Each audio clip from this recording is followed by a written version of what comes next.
Alright guys, what is going on? I say we, that's a good point, we are joined by none other Welcome to the vlog. than Hugo. Welcome to the vlog. With his pug. With the pug. The pugly boy has joined us. The pug is called, what's the pug called? Winston. Winston the pug has joined us for today. So we've got Winston and the pug and we're going for a little swim as usual. Off to the beach to fire up the synapses for the day. Yep. And I'm excited to have Hugo on today because I think this is a good time to cover our influencer strategy and where it's going. But also, I think we should talk about what we have done, tried and tested in the past, and what's worked and what hasn't worked as well. We did a lot of campaigns within, obviously, the sort of Triggerfy 1.0. To varying degrees of success, actually. That's the interesting thing. Like influencers who you thought maybe would perform super well haven't, and some people have done really well but with much smaller followings and their posts have really flown. So it's a bit of a challenge to kind of predict what you're going to get from impressions and traffic. But what we definitely do see is when we are running these campaigns and we run them with content that doesn't look so obviously like an advert, so typically like within a sort of workflow with some other tools and how people can action the data, then that seems to do much better, and people kind of I think can smell a rat when it's just a sort of pure single product sort of promotion. Whereas if you try and sort of encapsulate it within sort of a workflow, show them how to action the data, maybe talk about the messaging, all of that kind of stuff, then suddenly those posts do way better, both from an engagement perspective and then also from a trial perspective. So that's where we're at the moment, but we are obviously moving away from the sort of workflow-esque world.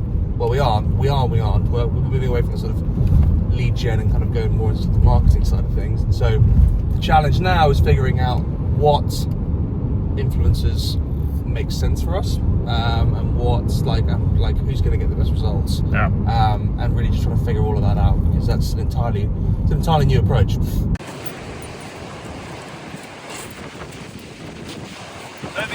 It's a strategy. All right, you might not be able to hear me over the wind, but this is the sea pool. You can see the wall. There we go, that's the wall. That's the sea pool.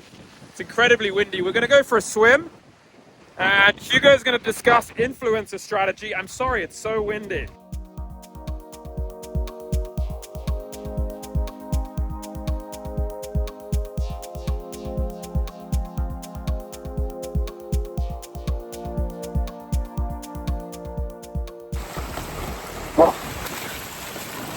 So finding an influencer is a challenge, but many of them have strong engagement, but your core audience is lacking on their content.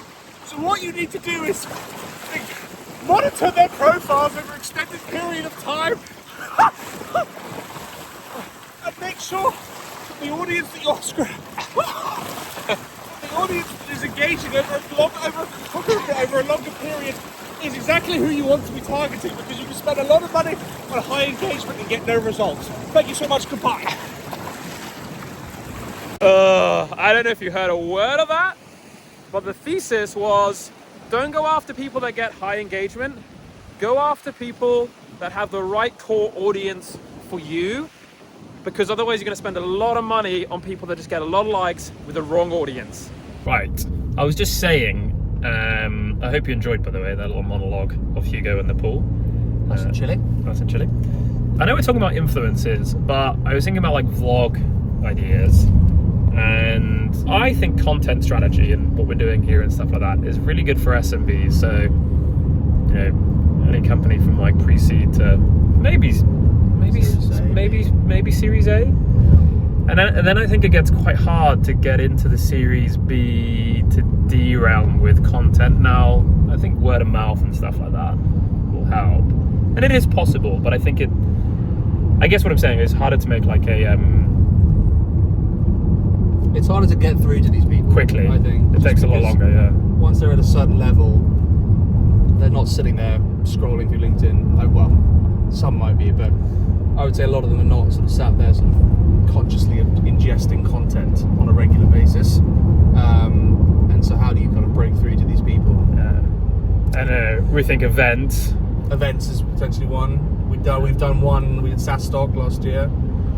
Go watch the vlog if you want. Yeah, that was a good vlog, that one. That was a good vlog. Great marketing stunt, which you'll learn all about if you watch the video. But and we got some good inbound and conversations going off the back of that. With some pretty decent companies. And I don't know if I would do a stall again. The stall was a bit. It's just expensive. Like that's what I would try and find a way of like doing some stunt at an event that just gets you the attention. Well, we turned up and we spent what we thought was quite a lot of money on a stall, and we turned up and it was this. I mean, we're talking. Tiniest. It was like this wide. Yeah, it was fucking tiny. It was so tiny. Yeah. But it kind of doesn't really matter. Like, but I think like sponsoring like a night or like, you know, and free booze, something like I think that's gonna get people's like doing an activity. Something a bit more engaged. And then people are like, I don't know, like I think you could really do events in a different way this day and age than just having like a big stall. The challenge I also found with the event was that there's a lot of people everyone's just trying to sell to everyone. Yeah, it's just a clusterfuck. And so that, like, you know, how many conversations you have to speak to a lot of people to get like one good conversation. And how many people are speaking to you just because they want to then pitch? Yeah, and they just want to like reverse pitch you. Yeah, exactly. And so no one's really like I did a lot of follow up for like other companies that were there, and we just did the dance. So we were just I was like, well, I'll sign up if you sign up, kind of scenario. Yeah.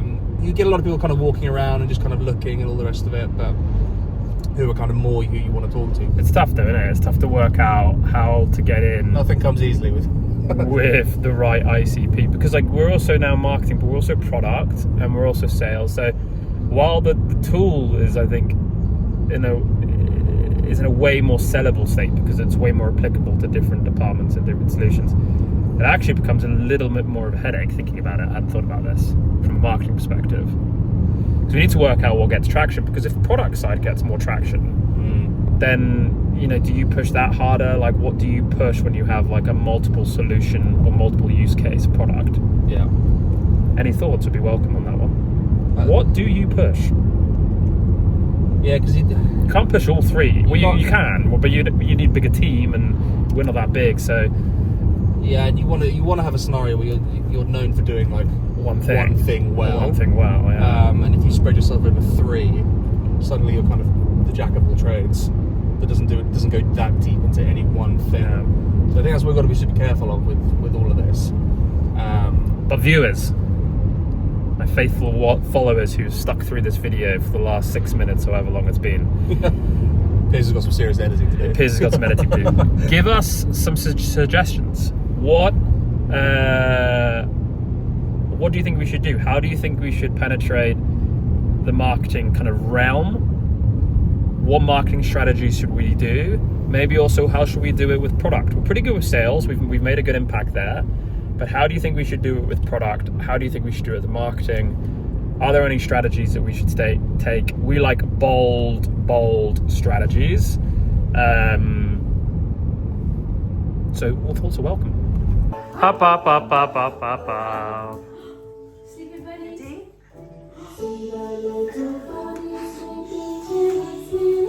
Yes, my cheese. Put this in the vlog.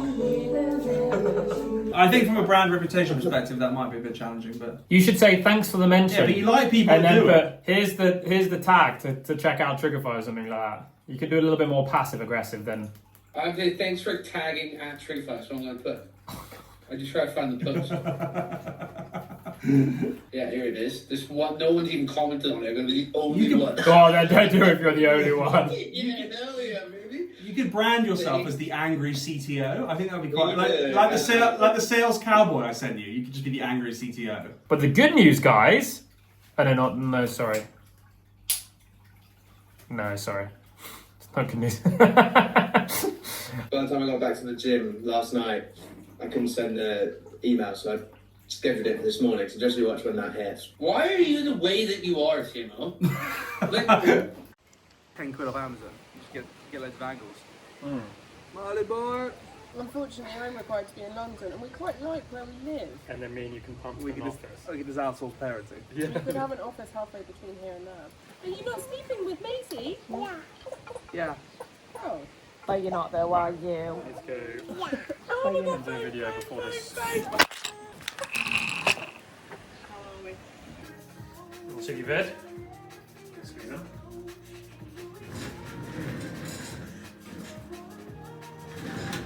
Oh, mate. Doing a video of us both eating bananas. They've recovered $1,200 for us in the last 30 days. That's good. Wild.